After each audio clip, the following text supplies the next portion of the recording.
नमस्कार। कहानियाँ अनेक रंगों की पर आपका स्वागत है। आइए सुनते हैं मुंशी प्रेमचंद जी के द्वारा लिखी गई प्रसिद्ध कहानी ठाकुर का कुआं। कहानी पसंद आए दोस्तों तो वीडियो को लाइक और चैनल को सब्सक्राइब करना न भूलें। जोको ने लोटा मुंह से लगाया तो पानी में सख्त बदबू आई। गंगी से बोला, यह कैसा पानी है? हमारे पास के पिया नहीं जाता। गला सूखा जा रहा है और तू सड़ा पानी पिलाई देती है। गंगे प्रतिदिन शाम पानी भर लिया करती थी। कुआं दूर था, बार बार जाना मुश्किल था। कल वह पानी लाई तो उसमें बू बिल्कुल न थी। आज पानी में बदबू कैसे? लोटा नाक से लगाया तो सचमुच बदबू थी।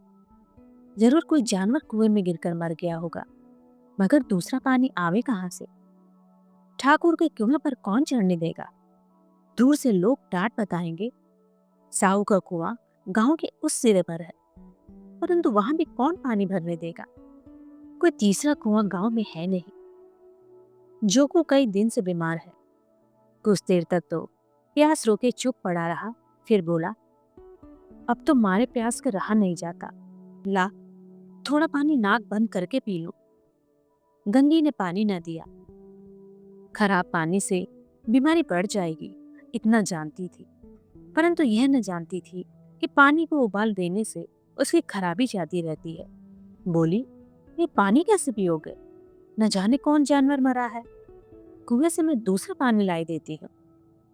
जोको ने आश्चर्य से उसकी ओर देखा। पानी कहाँ से लाएगी? ठाकुर और साहू के दो कुएं तो हैं, क्या एक लोटा पानी न भरने देंगे? हाथ पांव तुड़वा आएगी और कुछ न होगा। बैठ चुपके से। ब्रह्म देवता आशीर्वाद देंगे, ठाकुर लाठी मारेंगे, साहू एक के 5 लेंगे। गरीबों का दर्द कौन समझता है? हम तो मर भी जाते हैं तो कोई द्वार पर झांकने नहीं आता। कंधा देना तो बड़ी बात है, ऐसे लोग कुएं से पानी भरने देंगे? इन शब्दों में कड़वा सत्य था। गंगी क्या जवाब देती, किंतु उसने वह बदबूदार पानी पीने को न दिया। रात के 9 बज चुके थे। थके मादे मजदूर सो चुके थे। ठाकुर के दरवाजे पर 10-5 बेफिक्री जमा थे। मैदानी बहादुरी का तो अब न जमाना रहा, न मौका। कानूनी बहादुरी की बातें हो रही थी। कितनी होशियारी से ठाकुर ने थानेदार को एक खास मुकदमे में रिश्वत दी और साफ निकल गए। कितनी अकलमंदी से एक मार्के के मुकदमे की नकल ले आए। नाजिर और मोहतमिम सभी कहते थे, नकल नहीं मिल सकती। कोई 50 मांगता, कोई 100। या बेपैसे कौड़ी नकल उड़ा दी। काम करने का ढंग चाहिए। इसी समय गंगी कुएं से पानी लेने पहुंची। कुप्पी की धुंधली रोशनी कुएं पर आ रही थी। गंगी जगत की आड़ में बैठे मौके का इंतजार करने लगी। इस कुएं का पानी सारा गांव पीता है, किसी के लिए रोका नहीं।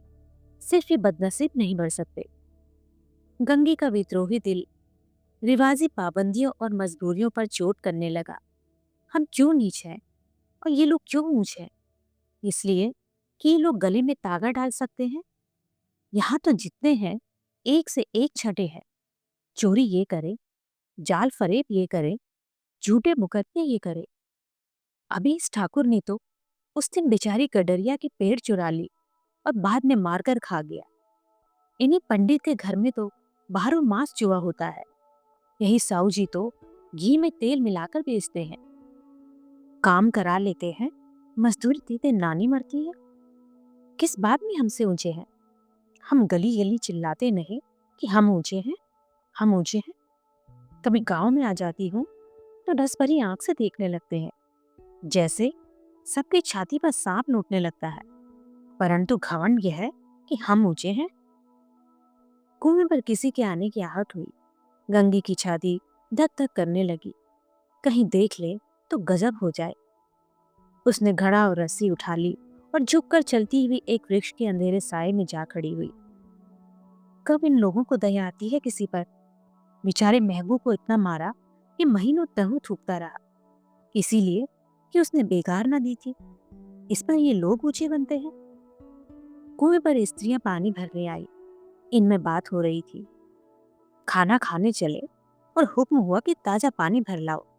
घड़ी के लिए पैसे नहीं है।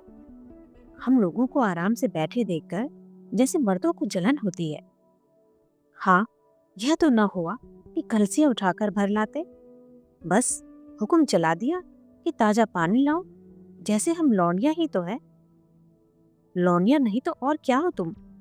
रोटी कपड़ा नहीं पाती, 10-5 रुपए भी छीन झपट कर ले लेती हो, और लौंडिया कैसे होती है?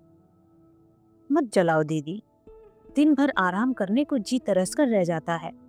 इतना काम किसी दूसरे के घर कर देती तो इससे कहीं ज्यादा आराम से रहती। ऊपर से वह एहसान मानता। यहाँ काम करते करते मर जाओ, पर किसी का मुंह भी सीधा नहीं होता। दोनों पानी भरकर चली गई तो गंगी वृक्ष की छाया से निकली और कुएं की जगत के पास आई। बेफिक्रे चले गए थे। ठाकुर भी दरवाजा बंद कर अंदर आंगन में सोने जा रहे थे। गंगी ने क्षणिक सुख की सांस ली।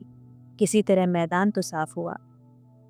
अमृत चुरा लाने के लिए जो राजकुमार किसी जमाने में गया था, वह भी शायद इतनी सावधानी के साथ और समझ बूझ कर न गया हो। गंगी दबे पांव कुएं की जगत पर चढ़ी। विजय का ऐसा अनुभव उससे पहले कभी ना हुआ था। उसने रस्सी का फंदा घड़े में डाला, दाएं बाएं चौकन्नी दृष्टि से देखा, जैसे कोई सिपाही रात को शत्रु के किले में सुराग कर रहा हो। अगर इस समय वह पकड़ ली गई तो फिर उसके लिए माफी या रियायत की रत्ती भर उम्मीद नहीं।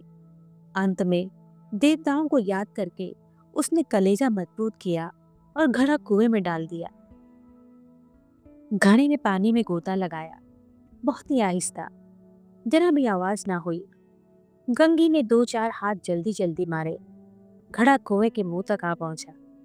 कोई बड़ा शहजोर पहलवान भी इतनी तेजी से ना खींच सकता था। गंगी झुकी कि घड़े को पकड़कर जगत पर रखे कि एकाएक ठाकुर साहब का दरवाजा खुल गया। शेर का मुंह इससे अधिक भयानक ना होगा। गंगी के हाथ से रस्सी छूट गई। रस्सी के साथ घड़ा धड़ाम से पानी में गिरा और कई क्षण तक पानी में हिलकोरों की आवाज सुनाई देती रही। ठाकुर, कौन है, कौन है, पुकारते हुए कुएं की तरफ आ रहे थे और गंगी जगत से कूदकर भागे जा रही थी। घर पहुंचकर देखा कि जोखू लोटा मुंह में लगाए वही मैला गंदा पानी पी रहा है।